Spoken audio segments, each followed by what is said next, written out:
Coucou, hello, je m'appelle Kayum Fouquet Carole et comme vous le savez déjà, notre objectif c'est de promouvoir l'éducation à la citoyenneté via l'art et la culture. Un bon citoyen participe à toutes les activités organisées dans le sens de la construction de son monde, d'un monde meilleur. Alors, es-tu un bon citoyen? Dans notre dernière intervention, nous encourageons les uns et les autres à rentrer à l'école, à aller s'instruire afin d'améliorer leur vie et afin de pouvoir aussi bien parler, bien communiquer.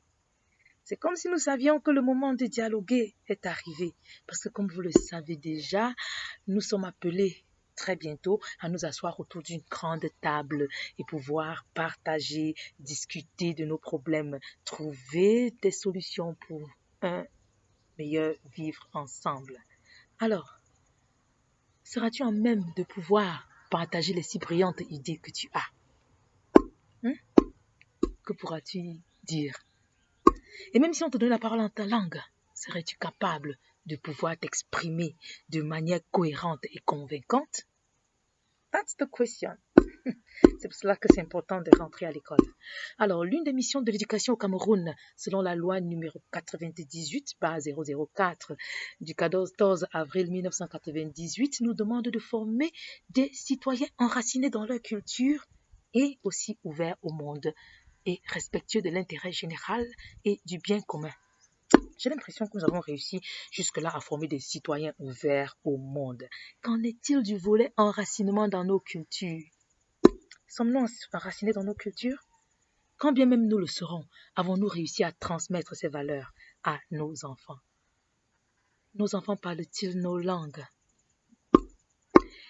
Je me dis parfois, peut-être la solution à notre vivre ensemble se trouve dans ces cultures-là. Parce que comment nos peuples se débrouillaient-ils par le passé pour vivre ensemble?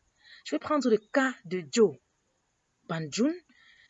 Joe qui veut tout simplement dire acheter, parce que son fondateur par le passé achetait des biens et des esclaves afin d'agrandir son empire. Alors le peuple Banjun que vous voyez aujourd'hui est un peuple fait de gens sortant de plusieurs horizons, autant pour moi.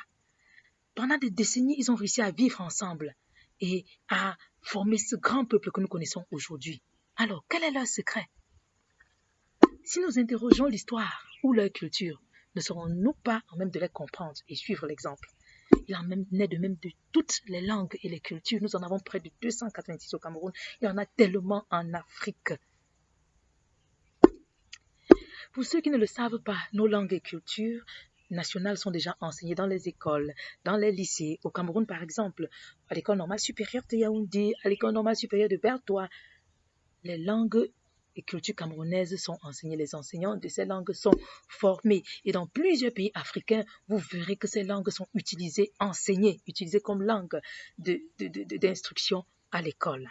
Alors, c'est le moment pour toi de rejoindre les autres afin qu'ensemble, nous puissions apprendre nos langues, apprendre nos cultures et être enracinés dans celles-ci.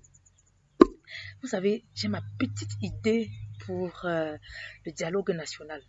Je me dis, si un jour avant, nous organisons une grande foire d'exposition de nos cultures, chacun vient avec ce qu'il a pour présenter à l'autre.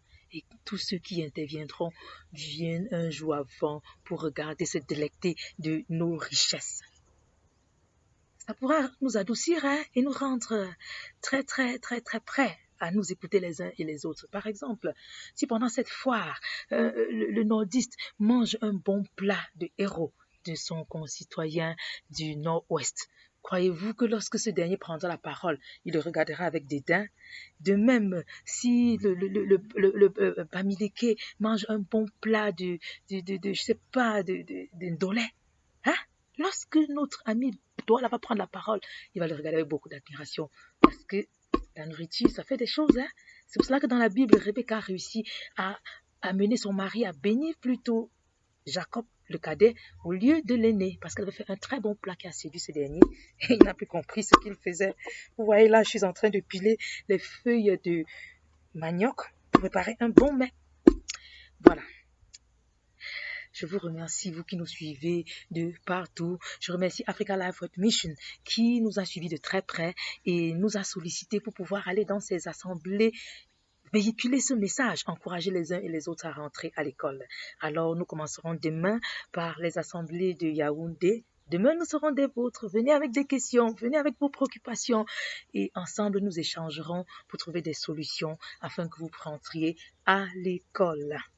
Si vous avez des idées, vous avez des commentaires, n'hésitez pas à les saisir en dessous de la page.